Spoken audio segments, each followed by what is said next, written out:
I have the proof, and I know everything. You want this? Take it.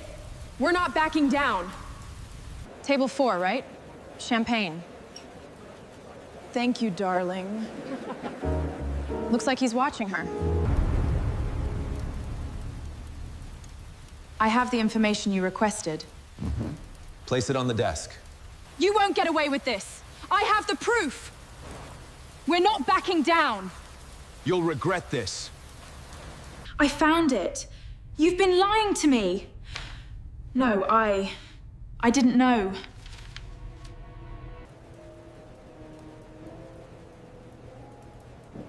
Everything has changed. Yes. I learned that night that the most dangerous man in Chicago was not the one who raised his voice, but the one who made everyone lower theirs. My name was Claire Bennett, and until 9:17 on a Thursday night, my biggest problem was keeping a tray of champagne glasses steady while my feet ached inside $12 black flats. I was 25, working the private dining room at Belario's on West Randolph, taking night classes toward a law degree I could barely afford, and pretending I was not one overdue hospital bill away from losing the apartment I shared with my mother. The room smelled like lemon polish, expensive cologne, and rain caught in wool coats. Outside, Chicago glowed behind tall glass windows, all wet streets and red brake lights, like the city had been washed clean for people who could pay to feel innocent.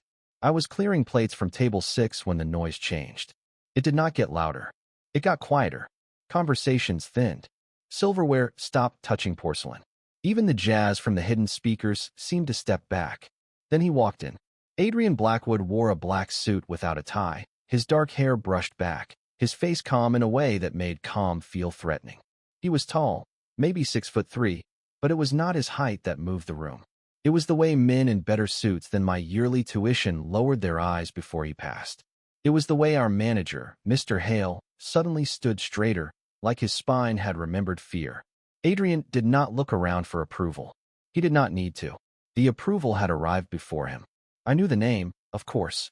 Everyone who worked nights in Chicago knew the name Blackwood, even if we pretended we did not. Real estate, shipping, restaurants, charities with gold lettering on their invitations. And underneath all that, whispers, closed doors, men who smiled without warmth, problems that disappeared before morning. I kept my head down because that was what smart people did around powerful men. But smart had never been my strongest trait. Fair was. Fair had ruined my life more than once. I was carrying a tray past the service hallway when Mr. Hale caught my wrist. Not hard, but sudden enough. That the glasses chimed.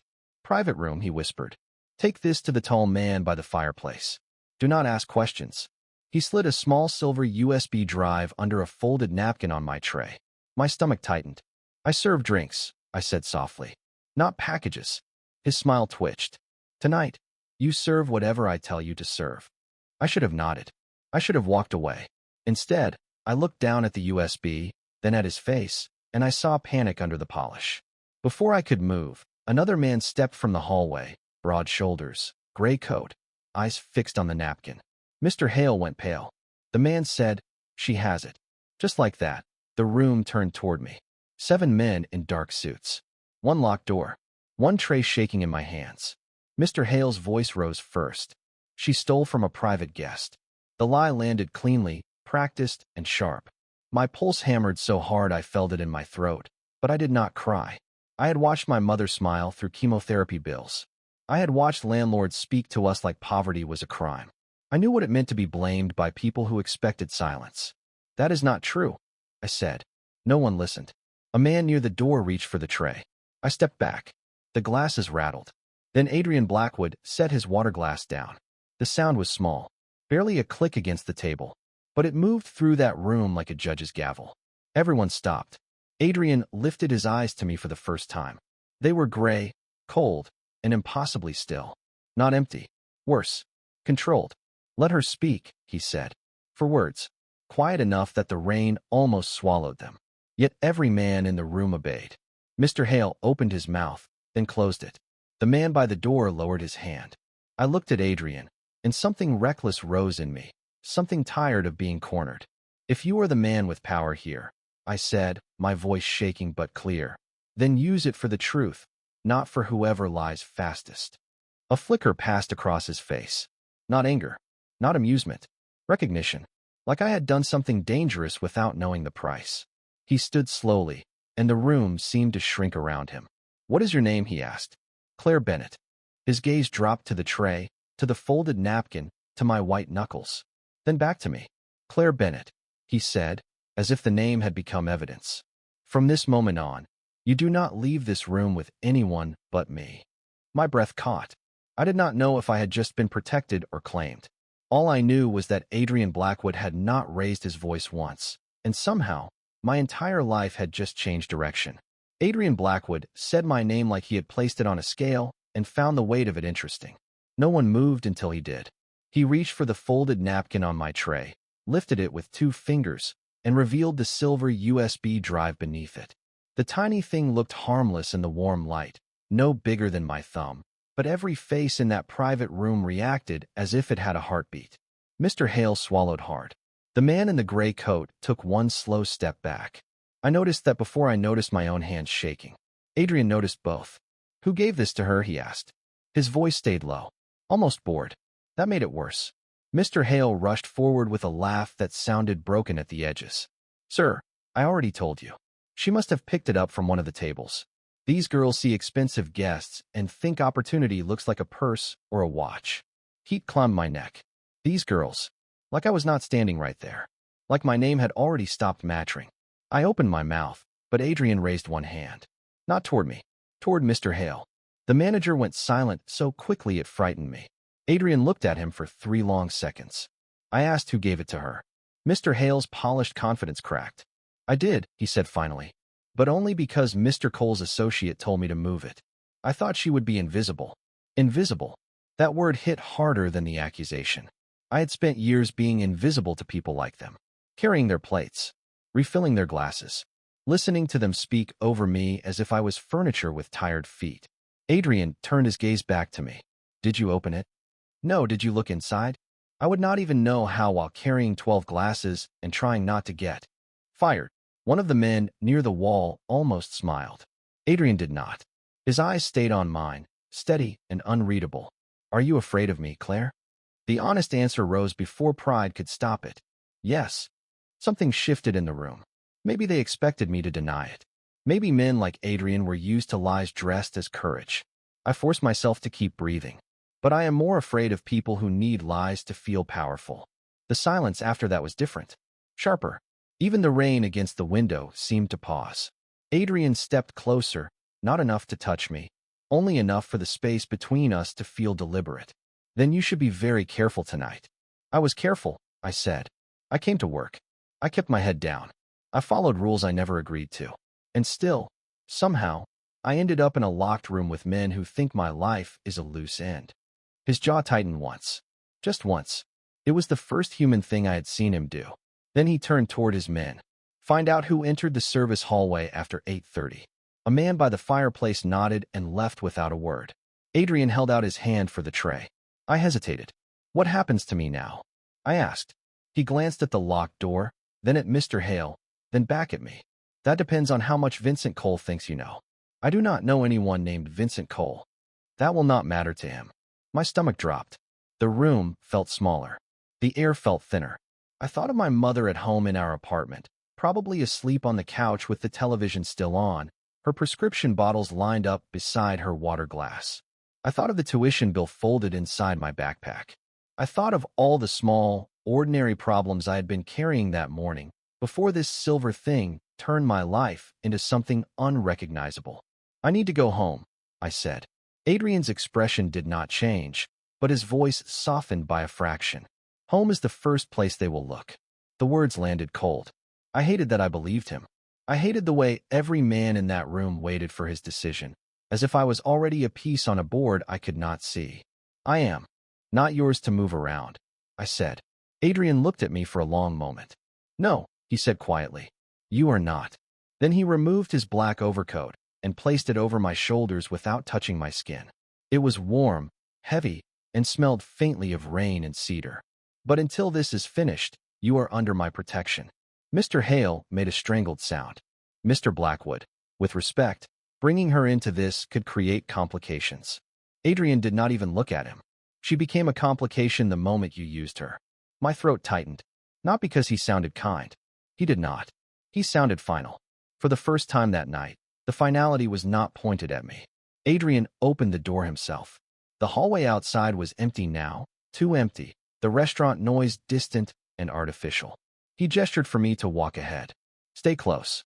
I took one step, then stopped. And if I refuse? Adrian's eyes found mine again. Gray. Still. Impossible to read. Then I will stand here until you understand that refusal is your right, but danger does not respect your rights. I should have hated him for that. Part of me did. But another part, the part that had learned to hear truth even when it came dressed in darkness, knew he was not trying to scare me. He was trying to make sure I survived the night. So I walked. Not because he commanded me. Not because I trusted him.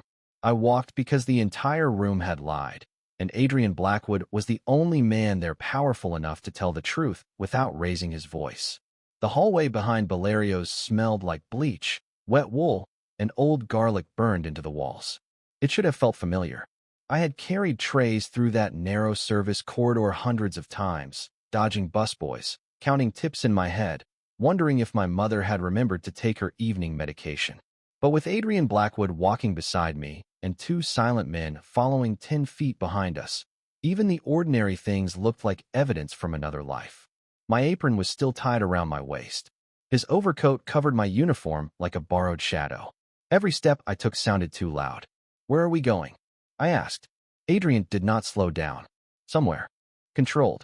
That is not an answer. It is the only answer that keeps you alive tonight. I stopped near the back exit, under a flickering fluorescent light that made his face look carved from stone. You keep saying alive like people are waiting outside to hurt me. His eyes moved to the metal door. Beyond it, rain tapped softly against the alley pavement. They are not waiting. His voice dropped. They are looking. A cold line traveled down my spine. I wanted to call him dramatic. I wanted to believe the world still worked the way it had at 6 o'clock, when my biggest fear was dropping a tray in front of rich strangers. But Adrian reached into his pocket and held up his phone. On the screen was a photo of me leaving the staff entrance earlier that week, backpack over one shoulder, hair coming loose from its clip. My apartment building was visible behind me.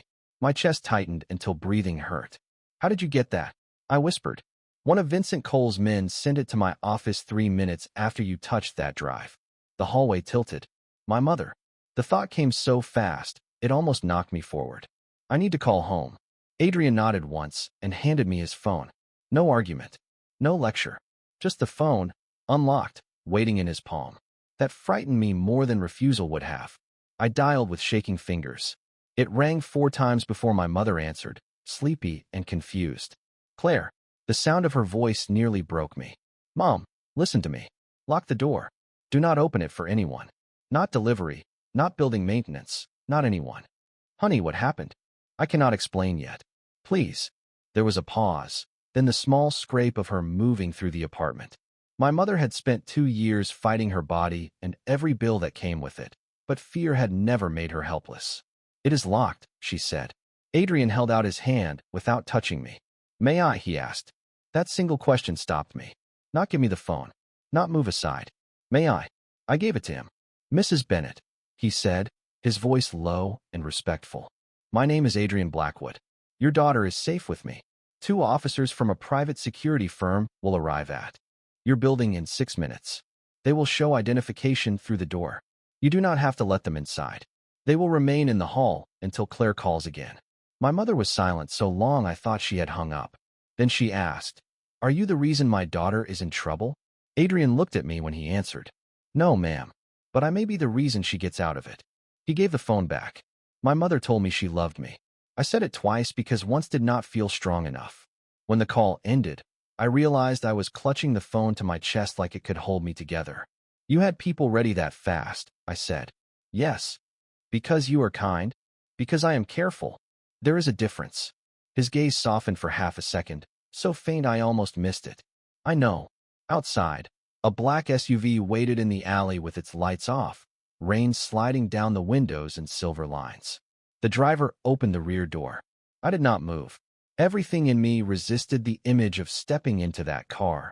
of disappearing from the life I knew into his world of sealed doors and quiet orders. Adrian stood beside the open door, giving me space I had not expected. "I will not force you into the vehicle," he said, "but I will not lie to you either. If you walk away alone, Vincent will find you before midnight." "And if I go with you?"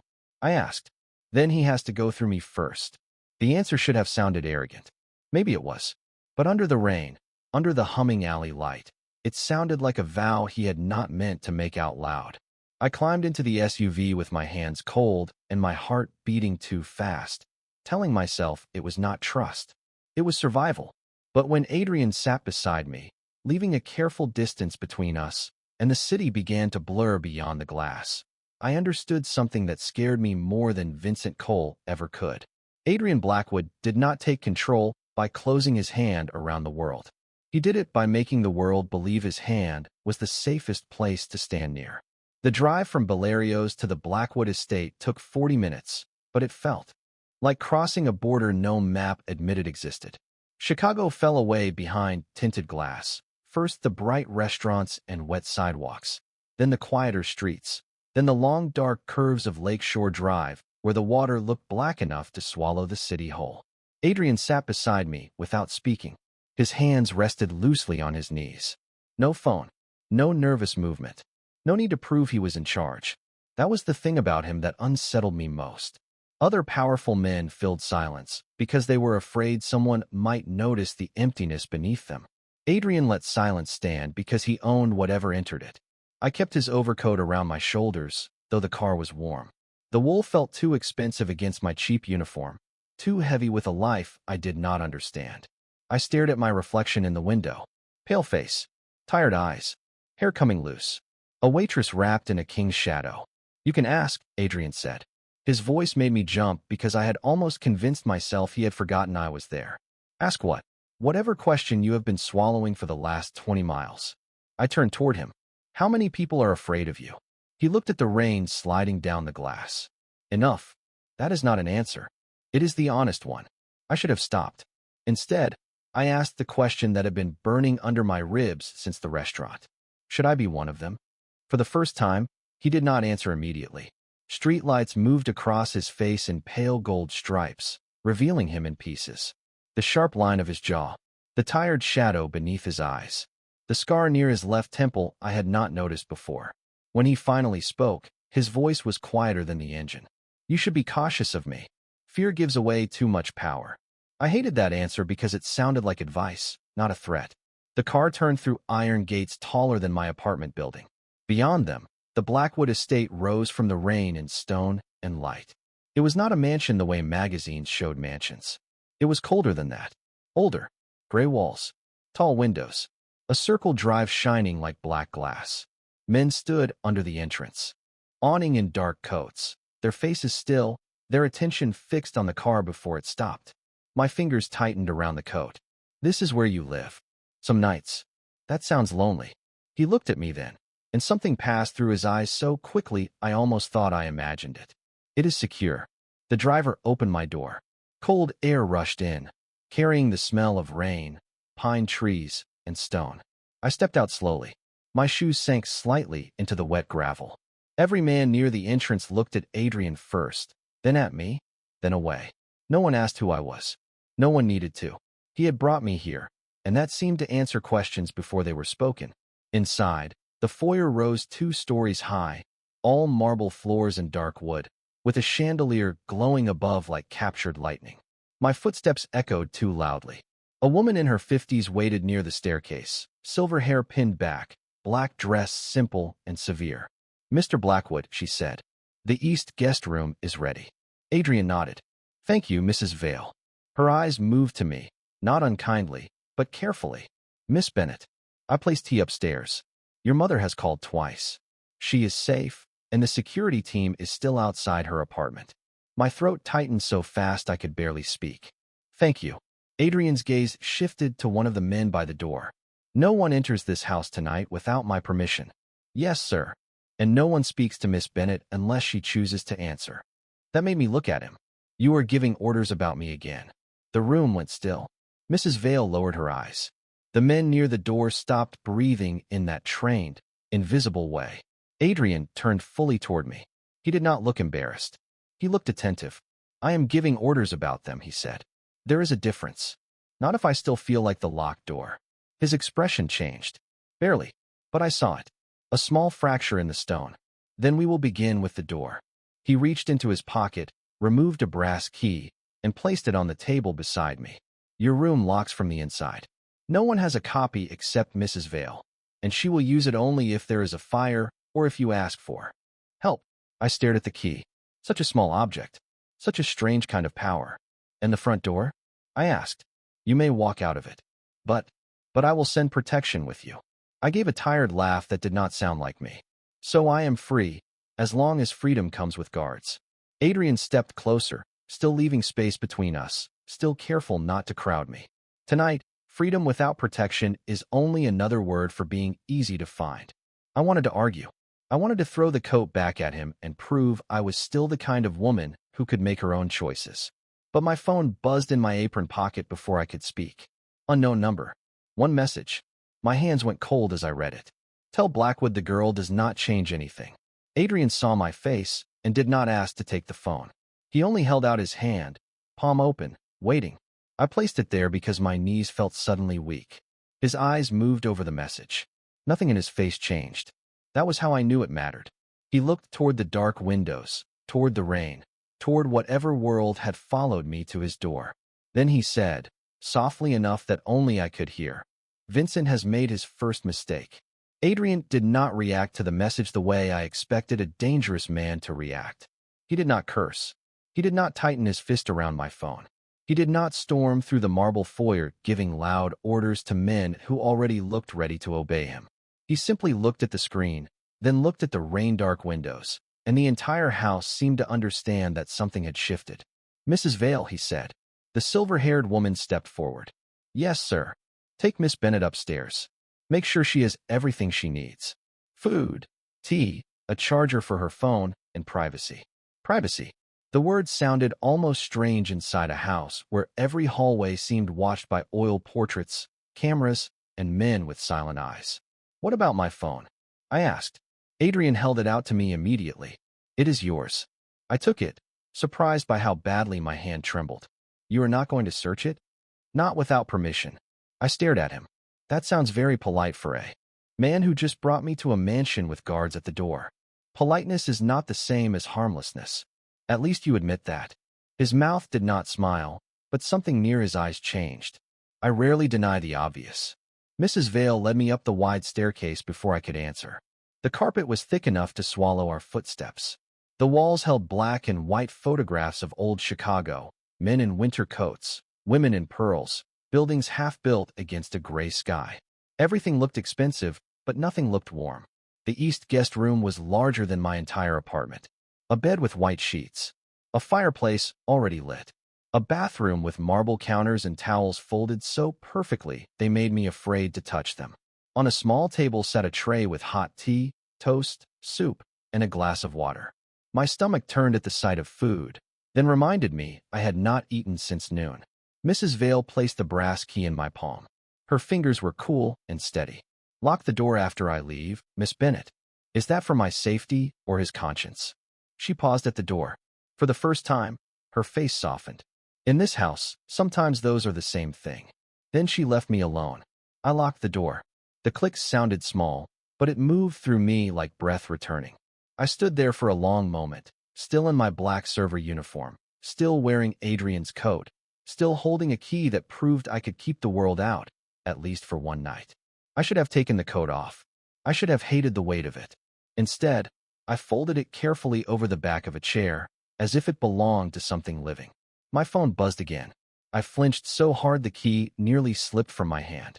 But it was my mother this time. I answered on the first ring. She tried to sound calm. She failed. I told her I was safe. I did not tell her I was in Adrian Blackwood's house. I did not tell her men connected to Vincent Cole had a photograph of our building. I did not tell her that my hands still felt cold from holding a silver USB drive I had never asked to touch. Mothers can hear what daughters do not. Say, Claire, she said softly, is this about your father? The room went quiet in a way that had nothing to do with Adrian. My father had been gone for 12 years, dead before I was old enough to understand why my mother changed the subject whenever his name appeared on old mail. Why would you ask that? I whispered. She breathed in slowly. Because before he died, he worked for men who never signed their real names. A knock came at my door before I could answer. 3 quiet taps. Not demanding. Waiting. My mother said my name, but my eyes were already fixed on the brass handle. I have to call you back, I said. Claire, listen to me. I will call you back. I ended the call with my heart climbing into my throat. Another pause. Then Adrian's voice came through the door, low and controlled. I will not come in unless you open it.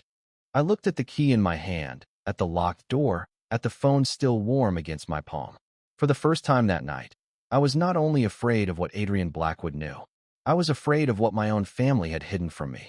I stood behind the locked door with the brass key pressed so hard into my palm that its edges left a mark.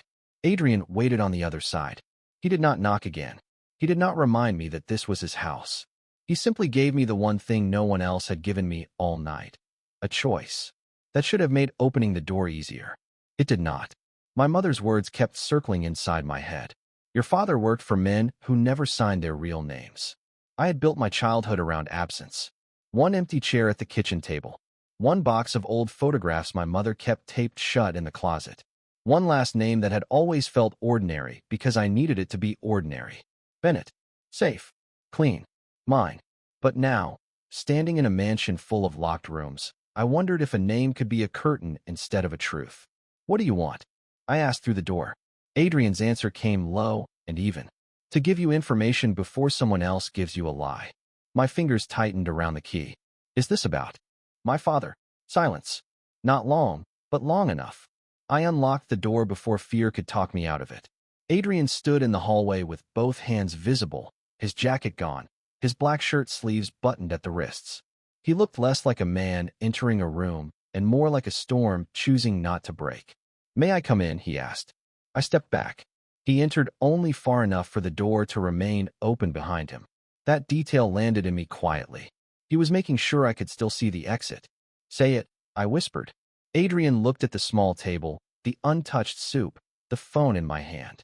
Your father's name was Daniel Bennett. Hearing it in his voice made my chest ache. You knew him? No, but my family knew of him. That is a careful answer. It needs to be. I hated how calm he was. I hated how much I needed that calm because my own body felt one breath away from falling apart.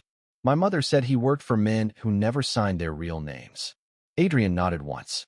He was a document courier, not a soldier, not a decision maker. A man trusted to carry sealed files between people who did not want their names in the same room. My laugh came out thin and broken. That sounds impossible. My father fixed radios. He made pancakes shaped like stars. He cried during old baseball movies. People are rarely only one thing. The words were not cruel. That made them harder to hear. I turned away because my eyes burned, and I refused to cry in front of a man who made entire rooms hold their breath. What does this have to do with Vincent Cole? 12 years ago, a file disappeared. The courier was blamed. Your father died before he could clear his name. The room seemed to move without moving. The fireplace blurred. My hand found the edge of the chair. No, I said, because it was the only word left. He died in a car accident. Adrian's face remained still, but his eyes changed. That is what the report said. The report, not the truth. I felt something cold open beneath my ribs. All those years of my mother going quiet. All those bills. All those nights, she stared at the front door like the past might. Knock. Why are you telling me this? I asked. Because the USB drive from Valerio's contains old Blackwood records. If Vincent wanted it moved tonight, then whatever is on it still has power. I looked at him then, really looked. And now I have power too. You have danger. That is not the same thing. In my world, it often is. I shook my head. I do not want your world. Adrian's voice softened, almost too much to hear. I believe you. For some reason, that almost broke me. Not the danger. Not the secret. The fact that he believed me without demanding proof. I sat on the edge of the bed, still in my server uniform, still smelling faintly of lemon polish and rain. My father was blamed for something he did not do, I said. Maybe. And Vincent knows why. Maybe. And you want the USB because it protects your family. Adrian looked toward the open door, then back at me. I want it because it may tell me who in my family destroyed yours. The quiet after that was not empty. It was full of everything neither of us knew how to say. Outside the tall windows, rain slid down the glass in silver threads. I thought of my father making star-shaped pancakes in our tiny kitchen. I thought of Adrian's men lowering their eyes when he passed. I thought of the silver drive hidden somewhere downstairs, carrying a truth that had waited 12 years to find me. Then we open it, I said. Adrian's expression sharpened. Claire, no. I am done being the girl people use because they think she is invisible. I stood, my voice shaking but alive. If my father's name is in that file, I see it first. For the first time since I met him, Adrian Blackwood looked less like a man in control and more like a man standing at the edge of a choice that could change him too. Then he nodded. Once. Quietly. Completely. Then you see it first. The office downstairs felt less like a room and more like a vault pretending to be civilized. Dark shelves climbed to the ceiling. Heavy curtains covered the windows. A green banker lamp threw a small circle of light across Adrian's desk, leaving the corners in shadow. The silver USB drive sat in the center of that light like a tiny piece of weather capable of changing the whole city. I stood on one side of the desk with my arms folded tight across my chest. Adrian stood on the other, close enough to reach the computer, far enough not to make me feel trapped. Mrs. Vale waited by the door with a cup of tea I had forgotten to drink. Two men stood outside in the hallway, visible through the open door, their backs turned toward us like they had been ordered to give me dignity as well as protection. Adrian inserted the drive into an old laptop that was not connected to the internet. Why that one? I asked. Because secrets should not be opened on machines that talk to the world. The screen blinked. A password box appeared. Adrian typed something with one hand, then stopped before pressing enter.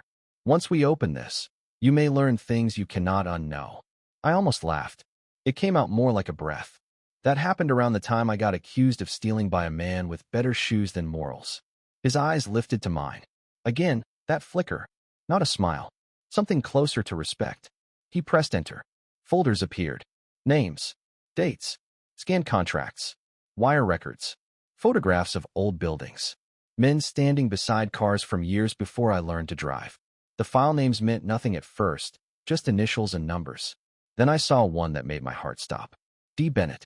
My hand went to the desk before I realized I had moved. Adrian did not touch the mouse. He looked at me, waiting. I nodded. He opened it. My father's driver license photo filled the left side of the screen. Younger than I remembered him.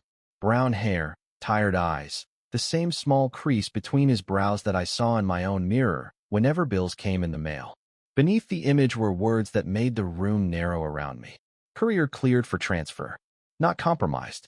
Not responsible for missing archive. I read the sentence once. Then again. My throat closed. He was cleared. I whispered. Someone new. Adrian's jaw tightened. Yes. The next page loaded slowly. A memo. Blackwood seal at the top. My eyes moved over names I did not recognize until one line burned through everything else.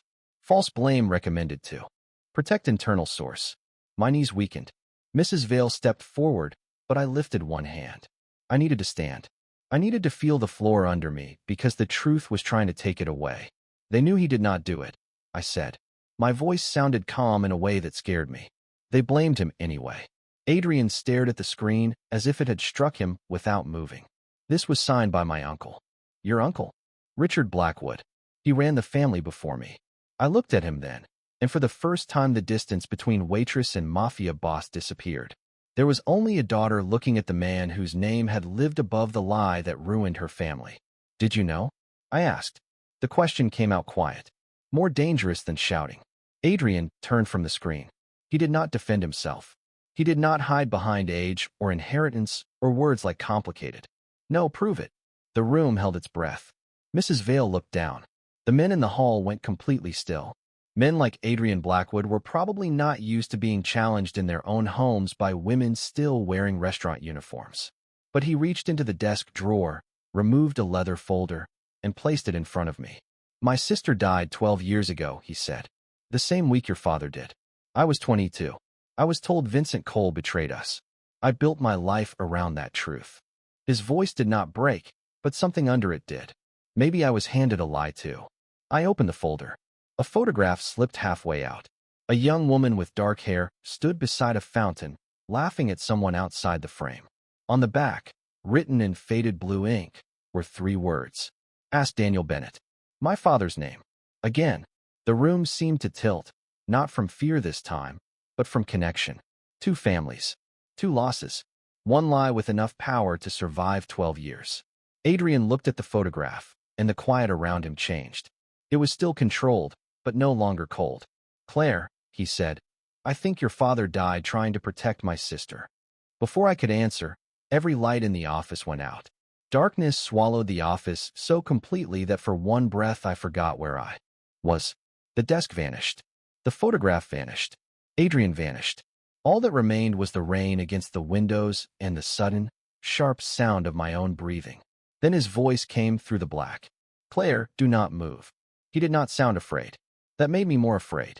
Somewhere in the hallway, a man spoke into a radio.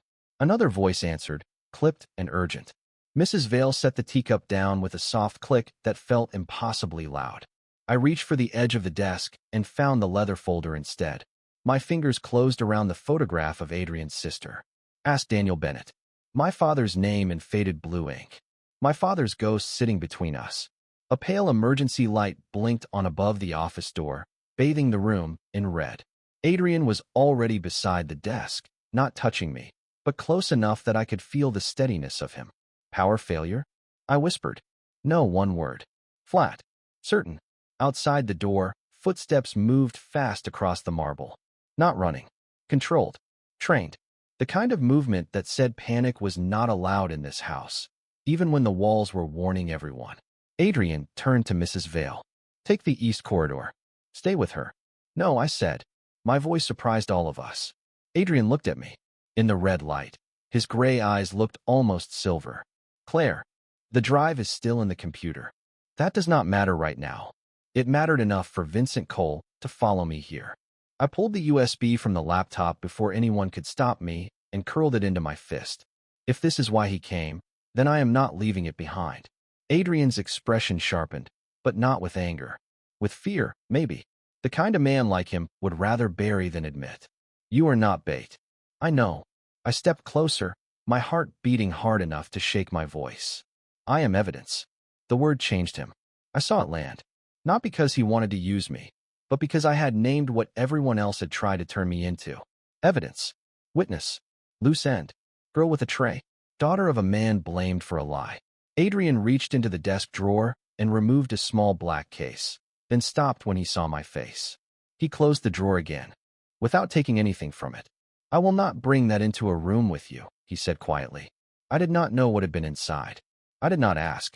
The fact that he chose my fear over his habit told me enough. A phone rang on the desk. 1 clean sound through the red-lit dark. No one moved until Adrian answered it and placed it on speaker. A man's voice filled the room, smooth and almost amused. You always did keep beautiful things in secure houses, Adrian. My skin went cold. Vincent Cole. I knew it without being told. Adrian's face became perfectly still. You are outside my gate. I am everywhere your uncle taught me to be. Adrian said nothing. That silence pressed against the walls. Vincent continued, softer now. Give me the girl and the drive, and I will let you keep believing you are in control. My fingers tightened around the USB until the metal edge bit into my palm.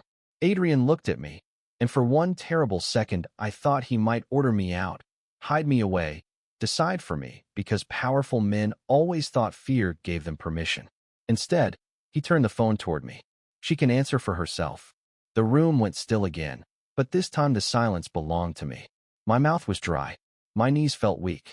But my father had died under a lie. My mother had lived under it, and I had spent my entire life mistaking survival for obedience. I leaned toward the phone. Mr. Cole, I said, my voice shaking but clear. You should have left invisible girls alone. No one breathed. Not Mrs. Vale. Not the men in the hall. Not even Adrian. Then Vincent laughed once, but it sounded thinner than before. You do not know what you are standing in, Miss Bennett. I looked at Adrian. He was watching me like he had just realized I was not something he had rescued from the storm. I was part of the storm. Maybe not, I said, but I know who I am standing beside. Adrian's eyes changed. Not softer, deeper. The kind of quiet that no longer felt like a wall, but a vow. He ended the call with one touch. For a moment, there was only rain, red light, and the small silver truth in my hand. Then Adrian said, "Mrs. Vale, get her mother here safely." My breath caught. My mother? Vincent knows about your father. He may know about her. The fear that moved through me was clean and immediate. Adrian saw it and stepped closer, still leaving me the choice to move away. "Claire, listen to me. I will not let your family pay twice for my family's sins." I wanted to believe him. I hated how badly I wanted to believe him. Outside, the estate gates groaned somewhere in the distance, metal answering pressure. The men in the hallway turned as one. Adrian looked toward the sound, then back at me. "Stay behind me." I lifted my chin, the USB warm in my closed fist. "Beside you." For the first time since the night began, Adrian Blackwood almost smiled. "Beside me, then." The sound from the gate rolled through the estate like thunder trapped under stone. Not a crash, not chaos, just a long metallic groan that made every man in the hallway turn his head at the same time. Adrian did not move quickly. That was what I noticed.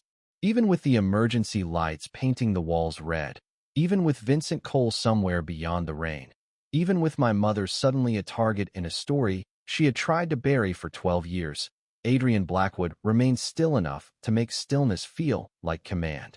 He looked at the man nearest the door. "Status. Outer gate is open, sir. Security feed is down. No one inside the house yet." Yet. Such a small word. Such a cruel one. My fingers closed tighter around the USB drive. The metal had warmed in my palm, as if it had become part of me. Adrian turned to Mrs. Vale.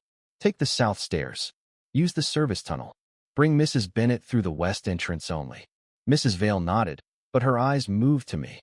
"Your mother will be handled carefully." Carefully. I wanted to believe that word. I needed to. "She hates being handled," I said, my voice thinner than I wanted. Mrs. Vale's mouth softened. "Then I will ask before I help." She left with 2 men behind her, their footsteps fading into the old bones of the house. Adrian started toward the foyer. I stayed beside him because I had said the word, and I was stubborn enough to make it true even while fear pressed cold. Hands against my ribs. The house looked different under emergency light. The marble floor no longer shone white. It glowed deep red, like the building had a pulse. Men moved through the shadows without shouting. Doors closed. Radios whispered. Orders passed in low voices. No panic. No noise. Just a machine built around one quiet man. In the foyer, Adrian stopped at the base of the staircase. The front doors were still shut, rain trembling against the glass panels on either side. Beyond them, headlights glowed through the storm. 3 vehicles. Maybe 4. My stomach twisted. "He came here himself?" I whispered. "No," Adrian said. "He wants me to think he did." "How do you know?" His gaze stayed on the doors. "Vincent likes rooms where someone else has already checked the exits." Before I could answer, a phone rang in the hand of one of Adrian's men. He listened, then looked up. "Sir, Mr. Cole is requesting a meeting in the front court. He says Miss Bennett must bring the drive." Adrian's face did not change. Mine must have, because he turned toward me before anyone else could speak. No one word. Quiet. Absolute. I lifted my chin. "You said I could answer for myself." That was a call. "This is my father." His eyes sharpened. "This is also a trap.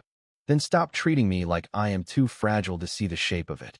The words came out stronger than I felt. Every man in the foyer went still, but I did not look away from Adrian. "You told me freedom without protection was just another word for being easy to find." "Fine. Then protect me. But do not erase me while you do it." For a long moment, only the rain spoke. Adrian looked at me as if I had reached into some locked part of him and turned a key he had forgotten existed. Then he nodded once. "You stand behind the inner line. You do not step past me. You keep the drive in your hand. If I tell you to move, you move. Not because I own you. Because I may see something you do not." I swallowed. "That is an agreement, not an order." "Then agree." "I agree." The front doors opened. Cold rain air rushed into the foyer, carrying the smell of wet stone and pine.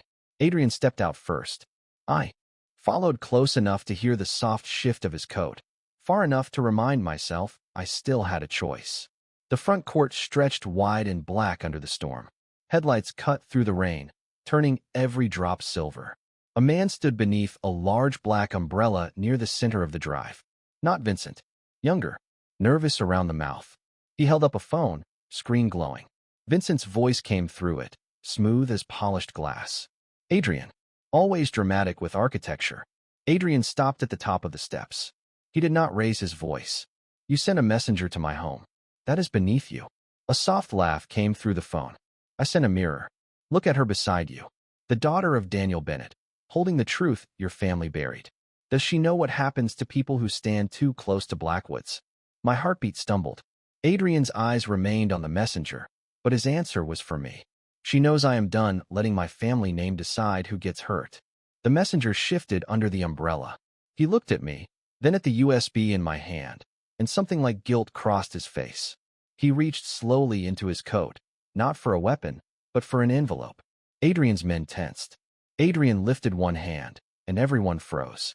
The messenger placed the envelope on the wet stone and stepped back. Mr. Cole said to give her this, he said. Not you. Her. I stared at the envelope. My name was written across the front in blue ink. The same blue ink from the photograph. Claire Bennett.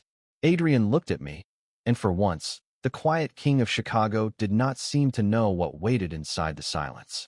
Rain struck the envelope until the blue ink began to blur at the edges, but my name stayed clear.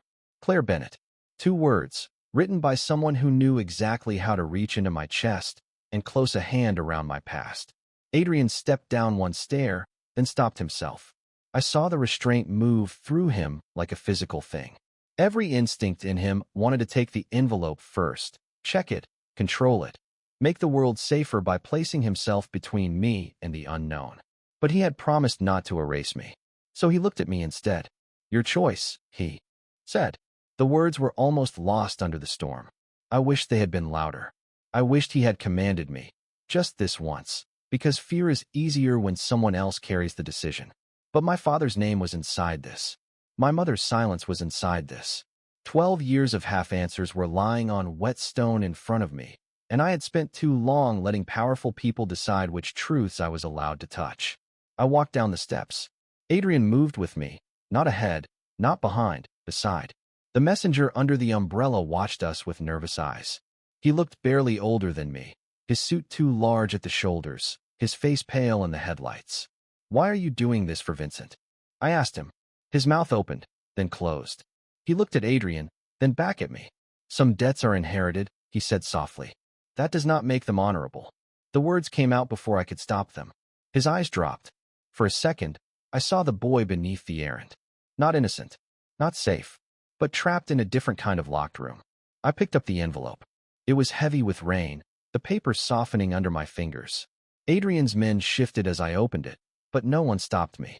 Inside was a single photograph wrapped in plastic and a folded letter. The photograph showed my father standing beside Adrian's sister, the woman from the fountain picture. They were in front of a small repair shop. My father held a radio in one hand. She held a file folder against her chest. Both of them were looking over their shoulders, not smiling. On the back, written in the same faded blue ink, were the words, "Tell Claire I was not brave until I had to be." My breath left me, not all at once. Slowly, painfully, like something inside me had been waiting years to collapse. Adrian read the words over my shoulder, and the silence that came from him changed again. It was not command now. It was grief learning a new name. I unfolded the letter with shaking hands. The paper was old, copied, maybe scanned and printed again, but my father's handwriting moved across it in uneven lines I recognized from birthday cards kept in my mother's closet. If this reaches my daughter, it means the truth stayed buried longer than I did. I did not betray the Blackwoods. I did not betray the girl they called Reckless.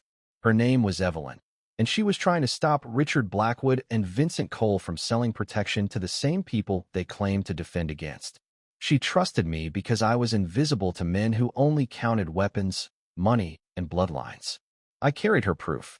I had one copy where only your mother would know to look. Claire, if you are reading this, then I failed to come home. Do not let them turn my silence into guilt. Do not let them turn your life into payment.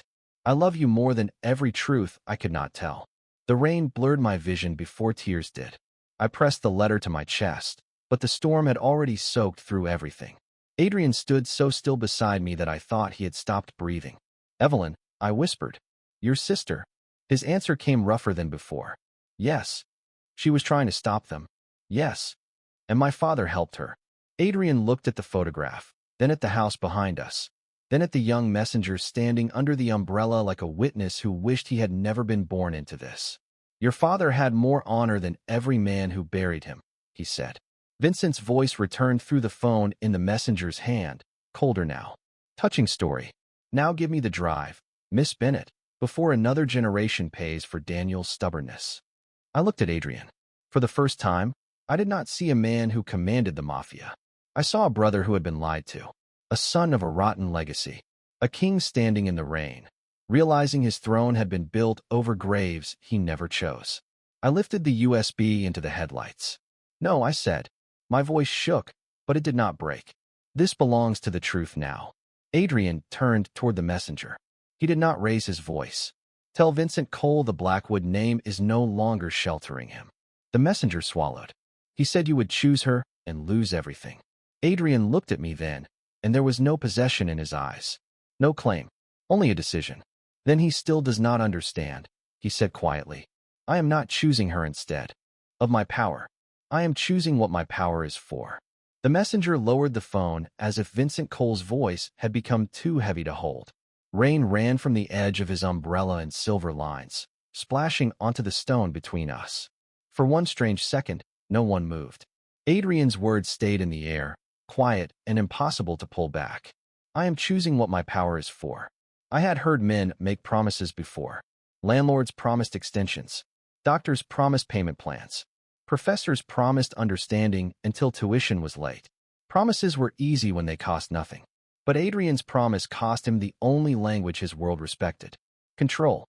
He turned toward the men waiting near the front doors, the men who had followed him through silence and fear and whatever old loyalty had built this house. Bring everyone to the West Room, he said. No one leaves the estate until they hear this from me. One of them hesitated. It was small. A blink, a breath, nothing more. Adrian saw it. If loyalty to me depends on lies staying buried, he said, then it was never loyalty. The man lowered his eyes. Yes, sir. The messenger backed away toward the vehicles, but I stepped forward. Adrian did not stop me. What is your name? I asked.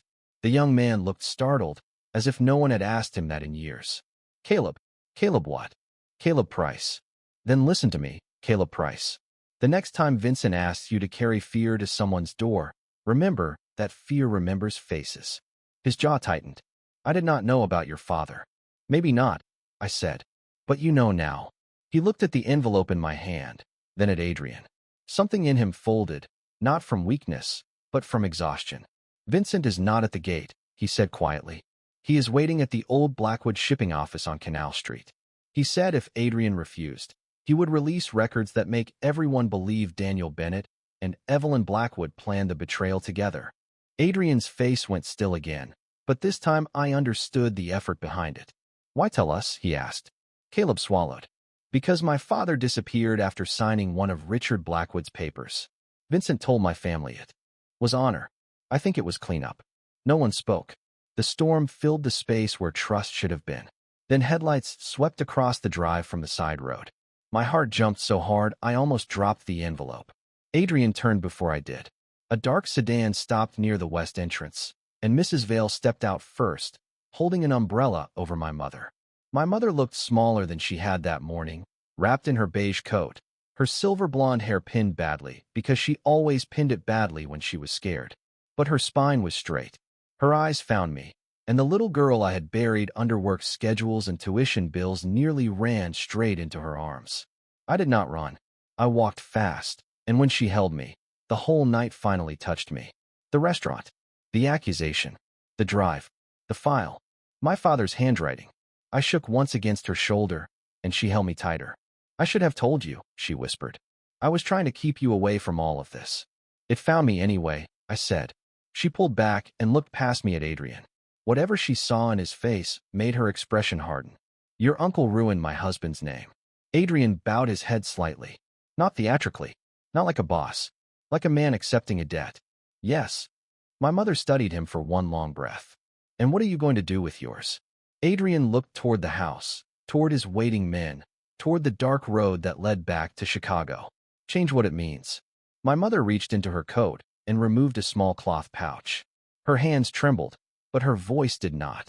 Daniel left me the second copy. I hid it inside the old radio in our closet for 12 years. She placed the pouch in my hand. Inside was another drive, black instead of silver. Your father said one truth can be buried.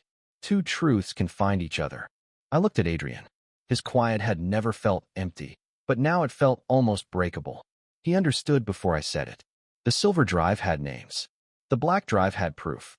Together, they could clear my father, expose Vincent, and tear open the lie both our families had been forced to live inside. Adrian turned to Caleb. Call Vincent. Caleb's eyes widened. What should I say? Adrian looked at me, then at my mother, then at the two drives resting in my palm. Tell him Claire Bennett is coming to hear him confess. My mother gripped my arm. Claire. I looked at Adrian, expecting him to tell me no. Instead, he waited. My choice. My fear. My father. I lifted my chin. Not alone, I said. Adrian's voice was low, steady, and certain. Never alone. The old Blackwood shipping office on Canal Street looked like a place the city had forgotten on purpose. It sat between an empty warehouse and a chain-link lot filled with rusted containers, its brick walls dark with rain, its windows boarded from the inside. The Chicago River moved somewhere beyond it, black and slow, carrying the reflection of broken lights under the bridges. I sat in the back of Adrian's SUV with both drives inside my coat pocket and my mother's hand wrapped around mine until the last possible second. She had wanted to come. Of course she had. But even courage has to choose where it can do the most good. Mrs. Vale stayed with her in a second vehicle 2 blocks away, connected by phone, guarded but not trapped. My mother made Adrian promise that if anything felt wrong, he would get me out first. He did not promise. He looked at her and said, I will get her out with the truth.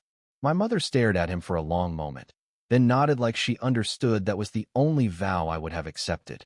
Caleb Price sat in the front passenger seat, pale and silent, his hands folded so tightly his knuckles had gone white. He had called Vincent exactly as Adrian ordered. His voice had shaken, but he had done it. Now he looked like a boy walking back into a house that had taught him fear and called it loyalty. Adrian sat beside me, his profile cut by passing streetlight. When we go in, he said, you do not need to prove bravery. I am not trying to prove anything. Good. He looked at me then. Bravery that performs for dangerous men becomes another cage. I held his gaze. And silence that protects guilty men becomes a grave. The words landed between us. He accepted them with a small nod. No defense. No correction. That was what frightened me most about the change in him. Adrian Blackwood was still powerful, still quiet, still capable of making trained men move with one glance. But now his silence was not a wall around old sins. It was a door opening. We entered through the side. The building smelled like dust, wet concrete, and paper left too long in closed drawers. A single light burned in the main office, hanging low over a long table. Vincent Cole sat at the far end in a charcoal coat, silver hair neat, hands clean, face composed in the way only men without conscience can manage. 2 older men stood behind him. I recognized one from the files. A former Blackwood accountant. A man who had signed numbers into lies. Vincent smiled when he saw me. Daniel Bennett's daughter, he said. You have your father's eyes. Unfortunate trait. He never knew when to look away. Adrian stepped forward, but I touched his sleeve. Just once. He stopped. The room noticed. Vincent noticed most of all. His smile thinned. So it is true. The quiet king lets a waitress guide his hand. My heart pounded, but I walked to the table and placed the silver drive down. Then the black one beside it. No, I said. He finally learned hands are not only for holding power. Vincent's eyes dropped to the drives, and there it was. Not fear exactly. Recognition. He knew what they were. He knew my father had beaten him from the grave with a radio in a closet and a daughter he thought would stay invisible. Adrian's men moved silently to the walls, not threatening, not touching anyone, simply making every exit feel honest. Caleb stepped in behind us, holding his phone low in his hand, the recording light hidden under his thumb. Vincent leaned back. You think old files change anything? Your father carried documents for criminals. Evelyn Blackwood betrayed her blood. Richard understood sacrifice.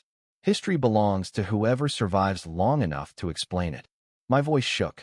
I let it. Then explain it. He laughed softly. Explain what? Explain why Daniel Bennett was cleared in a memo your people buried. Explain why Evelyn wrote his name on the back of a photograph. Explain why my mother had the second drive. Explain why you sent Caleb to scare me instead of coming yourself. The room tightened. Vincent's eyes flicked to Caleb. Just once. Enough. Adrian saw it. I saw it. Caleb lifted the phone. He told me to bring fear to her door, he said, his voice thin but clear. He told me her father died because he chose the wrong woman to protect. Vincent stood so fast his chair scraped the floor, but Adrian did not move. He only looked at the two men behind Vincent and said, choose carefully, the old lie or the people it buried. One by one, their eyes lowered. Not to Adrian this time. To the drives. To the proof. To me. Vincent looked around and realized the room he had prepared as a trap had become a witness stand. Adrian placed his signet ring on the table, the Blackwood crest catching the yellow light. You used my sister's death to build your throne, he said quietly. Tonight, I use my name to tear it down. Vincent's face hardened, but the power had already left him. It had not been taken by force. It had been removed by truth. And as the first distant siren rose beyond the rain, I understood what my father had tried to teach me with the life he never got to finish. Some men rule because people fear their voice. Others fall because one invisible girl finally finds hers. By the time the sirens reached Canal Street, Vincent Cole was no longer smiling. That was the first sign that the old world had ended. Not with shouting. Not with broken glass. Not with men proving power by making other people smaller. It ended in a damp shipping office under a yellow light, with 2 USB drives on a scarred wooden table and a room full of men finally understanding that silence had a cost. Vincent looked at Adrian as if betrayal was something only other people committed. You would hand your own house to outsiders. Adrian did not look away. No, I am handing its crimes to the light. The words were quiet enough that the rain nearly swallowed them, but every man in the room heard. Caleb Price stood beside me, still holding the phone that had recorded enough truth to make Vincent's polished version of history crack open. His hands shook, but he did not lower them. I knew that kind of fear, the kind that stays even after you choose courage. The front door opened behind us, and 2 federal agents stepped inside with calm voices and careful hands. Adrian had called them before we arrived. He had not told me because he knew I would have mistaken protection for another cage. Now I understood. He had not come to win a secret war in the dark. He had come to end one. Vincent tried to speak over everyone at once, naming lawyers, judges, debts, favors, old promises. But his voice sounded smaller each time he used it. Power built on lies has to keep talking. Truth only has to stand there. An agent sealed the drives in clear evidence bags. Another took my father's letter with a gentleness that nearly undid me. I watched the paper leave my hand and felt 12 years of shame loosen from a name I had carried without knowing it was wounded. Daniel Bennett. Courier. Husband. Father. Not traitor. Never traitor.